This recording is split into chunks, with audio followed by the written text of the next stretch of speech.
বানিয়েছিলাম, অল্প একটু দিয়ে দিলাম ওপর থেকে। এবার দেবো আসল হচ্ছে বেরেস্তা।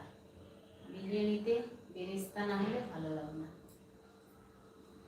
বেরেস্তা অবশ্যই দিতে হবে। আমি পেঁয়াজটা ভেজে নিয়েছিলাম,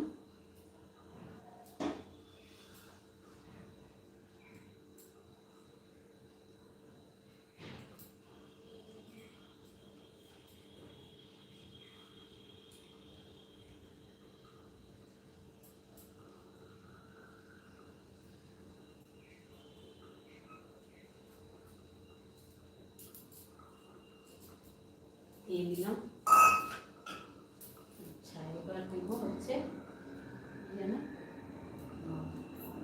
এই যে দুধের সঙ্গে মিশিয়ে রেখেছিলাম, একটু জাফরান দিয়েছিলাম, আর একটু কালার হয়েছে, তার জাফরানটা অল্প ছিল আমার কাছে, একটু ফুড কালার দিয়েছিলাম। ফুড কালারটা দিলে একটু বিরিয়ানির কালারটা ভালো লাগে।